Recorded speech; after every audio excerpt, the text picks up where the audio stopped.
तो एपिसोड 2 के स्टार्टिंग में हम नागी और उसके मम्मी पापा को देखते हैं। वो तीनों मिलकर ब्रेकफास्ट कर रहे होते हैं और तभी नागी की मम्मी कहती है, नागी आज हमारे घर एरिका आने वाली है तो उसके खातिरदारी में कोई कमी नहीं होनी चाहिए। और तभी नागी कहता है, क्यों मम्मी, वो क्यों आ रही है? और आप लोगों ने उसे बुलाया है तो आप ही लोग खातिरदारी करना, मैं तो नहीं करूंगा। और तभी नागी की मम्मी कहती है, हम लोगों ने उसे नहीं बुलाया, वो खुद आना चाह रही थी। और तभी नागी थोड़ा सोच में पड़ जाता है। वो मन में सोचता है कि वो क्यों इधर आना चाहती है, कुछ तो झोल है। और तभी उसके मम्मी पापा काम में चले जाते हैं। फिर नागी अकेले घर में घर की सारी साफ सफाई कर लेता है। काफी टाइम हो जाता है लेकिन अभी तक घर में एरिका नहीं आई होती है। इसीलिए नागी घर के बाहर जाके देखता है तो एरिका घर के बाहर ही बैठल होती है। तभी नागी एरिका से पूछता है, अरे पागल, तुम इधर क्या कर रही हो, अंदर नहीं आ सकती थी क्या? तभी एरिका कहती है, मैं तो कब से तुम्हारा ही वेट कर रही थी, तुम्हें बाहर आने में इतना टाइम लग गया? तभी नागी कहता है, अरे ओ पागल, तुम्हें यहाँ बेल नहीं दिख रही थी? और तभी एरिका कहती है, अरे हाँ, ये तो मैंने सोचा ही नहीं, मुझे बेल बजाना चाहिए था शायद। और तभी नागी सोचता है, यार कहाँ फंस गया। और तभी वो लोग दोनों घर के अंदर चले जाते हैं। अंदर जाने के बाद नागी एरिका से कहता है, तुम कोई अच्छी सी प्लेस देखकर वहाँ बैठ जाओ। और तभी एरिका एक डेस्क के ऊपर बैठ जाती है। और तभी नागी कहता है, अरे यार तुम यहाँ क्यों बैठ गई, नीचे टेबल के पास नहीं बैठ सकती? तो हम देखते हैं एरिका थोड़ा नर्वस हो रही थी, उसने तो अपना शूज भी बाहर नहीं उतारा था। और ये बात नागी भी समझ जाता है कि एरिका थोड़ा नर्वस हो रही है। उसके बाद एरिका नागी से कहती है, क्या तुम मुझे अपना घर दिखा सकते हो? तो नागी कहता है, हाँ देख लो, इधर उधर देख लो, वही है मेरा घर। और तभी एरिका कहती है, अरे यार थोड़ा ढंग से दिखा दो। तभी नागी और एरिका दोनों उठकर खड़े हो जाते हैं और नागी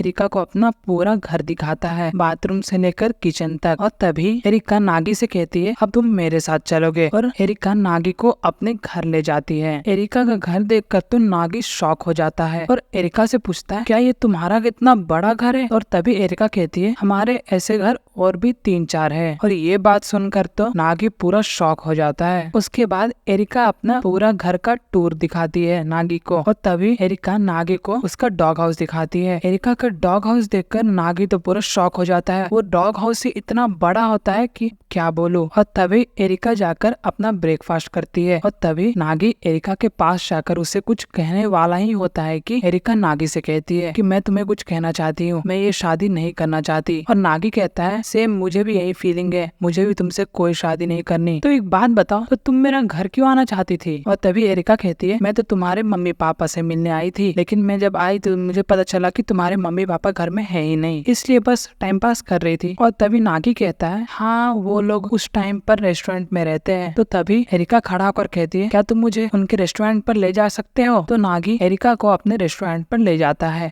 वहाँ जाकर नागी और एरिका एक टेबल पर बैठते हैं। और तभी एरिका खड़ा होकर कहती है, मुझे ये शादी नहीं करनी। और तभी एरिका और नागी के मम्मी पापा के बीच एक युद्ध शुरू हो जाता है। और तभी हमें पता चलता है कि नागी सिर्फ वो सब सोच रहा था। और तभी नागी के मम्मी पापा आकर एरिका को खूब सारा प्यार देते हैं। और ये देखकर नागी अपने मन ही मन सोच रहा होता है, शायद अब ज्वालामुखी फटने ही वाला है। ये सोच रहा होता है कि तभी एरिका उठकर खड़ा हो जाती है और वहाँ से रोते रोते चल जाती है। और तभी एरिका के पीछे पीछे नागी भी आ जाता है और वो नागी से कहती है, मुझे नहीं पता था कि तुम्हारे मम्मी पापा इतने अच्छे हैं, उन्होंने तो मुझे खूब सारा प्यार दिया, इतना प्यार मुझे आज तक कभी नहीं मिला। और वो थोड़ा इमोशनल हो जाती है। और तभी नागी कहता है, चलो फिर से घर चले। और वो लोग फिर से रेस्टोरेंट पर जाकर खूब सारे खाना खाते और खूब मस्ती करते हैं। उसके बाद एरिका के घर जाने का समय हो जाता है, इसलिए वो घर के लिए निकल रही होती है कि नागी भी उसके साथ ही एरिका को मेन रोड तक छोड़ने आता है। और वहाँ पर ही वो लोग बातें कर रहे होते हैं कि एरिका के फादर वहाँ पर ही आ जाते हैं। क्या हुआ एरिका, कैसी चल रही है तुम्हारी डेटिंग? और तभी वो लोग थोड़ा नर्वस हो जाते हैं और वो लोग कहते हैं, नहीं हम लोग कोई डेटिंग नहीं कर रहे थे। और तभी एरिका के फादर कहते हैं, हाँ मुझे पता है, इस उम्र में ऐसा होता रहता है, चलो तुम दोनों आकर गाड़ी में बैठो। और वो लोग दोनों गाड़ी में बैठ जाते हैं और उसके फादर एक जगह जाकर गाड़ी रोकते हैं। और वहाँ उसके फादर एक घर को दिखाते हैं और कहते हैं, अब से तुम दोनों को 2 हफ्तों तक इसी घर में रहना पड़ेगा, वो भी मिलजुल कर। और वो लोग दोनों थोड़ा शर्माने लगते हैं और यहीं पर ये एपिसोड खत्म होता है। तो गाइस जल्द से जल्द सब्सक्राइब कर लीजिए, क्योंकि अगर आप मुझे मोटिवेट करेंगे तो मैं जल्द से जल्द नेक्स्ट एपिसोड भी ले आऊंगा। मिलते हैं अगले वीडियो में।